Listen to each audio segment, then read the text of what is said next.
start off here for a curriculum revision design project. Our students, for our community health simulation, in the afternoon they would come in here, they would do a computer activity, and it didn't really get them on their feet moving so much. It's a good activity, however, I really wanted to create them something more along the lines of experiential learning, specifically with a focus on social justice. And we decided we're going to move away from this computer lab and go into simulation. So, goodbye computers.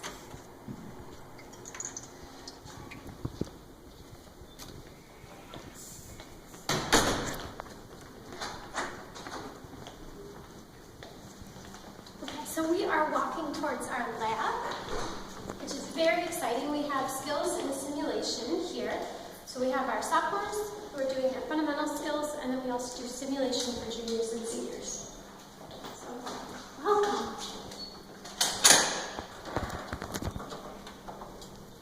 So here we're entering into the skills lab area, and we have different simulation rooms and whatnot.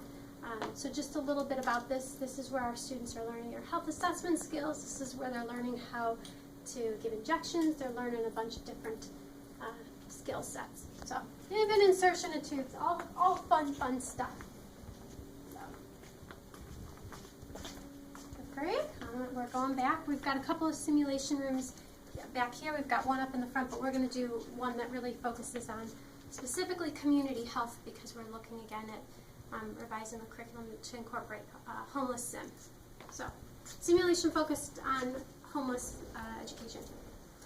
So students need to be able to learn how to take care of the homeless population, and we currently do not have any simulation that offers students the ability to provide resources to patients experiencing homelessness, especially given that 50% of the 14,000 people that are homeless in the city of Chicago consist of families.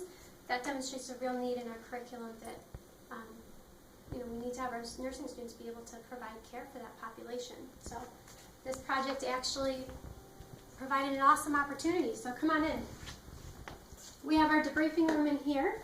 Students will sit in here and we'll discuss things afterwards with them about how the simulation went. So this is one of our simulation rooms. We're going to have this as a community, do this as a community health one. Basically, students are going to come to a community health clinic. They're going to meet our patient here, April Flowers, who, as you can very well see, the nuances of our mannequin. You have her breathing. I don't know if you're able to see her breathing or not. Her chest rises and falls. She also has one of her 2 live children right now. She has one in utero. You can see this baby also moves as well. His little arm's moving right now. And he breathes. He cries and everything as well. So that's pretty impressive that we've got mannequins that are able to have that technology. She's able to talk, she's able to scream, she's able to do anything and everything that we need her to, but specifically we want students to be able to provide her with resources, how and where places they should go, different programs such as the WIC program, SNAP, Chicago Coalition for the Homeless, things like that they're going to be able to provide resources for their patients. So that is that as far as for her. In addition, another learning outcome that they need to be able to achieve, they also need to be able to identify whether or not there's something pathophysiologically going on, or is this a stressful situation. So as an example, during the simulation, her blood pressure, systolic blood pressure, that's the top number, shoots all the way up to the 170s, which is high for anybody, but especially a pregnant patient. So through communication with the patient, they need to get to the bottom of what's going on, which is this patient is stressed out because she doesn't have a roof over her head. She got kicked out by her boyfriend. She's got 2 kids under the age of 5 and 1 on the way. And so she doesn't know how she's going to be able to provide resources with them because they've been living in a car. So that is that component. That's what that's about, a little brief synopsis of the simulation, what they're going to be able to do. They've got a telephone as well that they can go and call a physician, call resources. We want them to include an interdisciplinary approach, so they should call a physician about blood pressure and orders.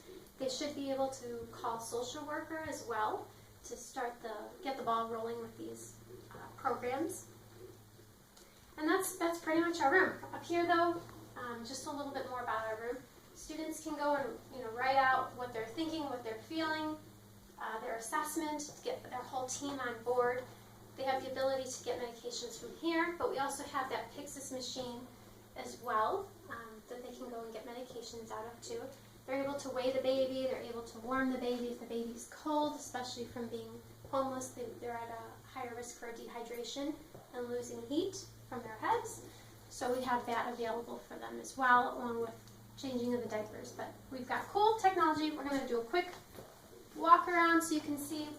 Over the summer, my classmates can attest that I had introduced you guys to the Pyxis, and we also have the Pyxis at this campus as well. I showed you guys at the other campus. This is a separate campus. This is our Lakeshore one. Over the summer, I showed you the Health Science Division one. So, come on over. So this is the Pyxis machine where our students during that simulation are going to be able to get medications. The patient complains of experiencing a headache. She also experiences hypertension, so high blood pressure. Students are able to come in here and get the medication out of this machine. This is what they would do in the hospital. This is what they would get medication from in the clinic. So in my simulation, I've also incorporated this as well. So it's truly experiential learning at its finest. I'm very excited to get them out of the computer lab and really get hands-on with the patient. We can use the high-fidelity mannequins, but we can also use it as a standardized patient as well. So have an actor come in, actress come in and play the role of the patient. And that's it. So thank you for watching.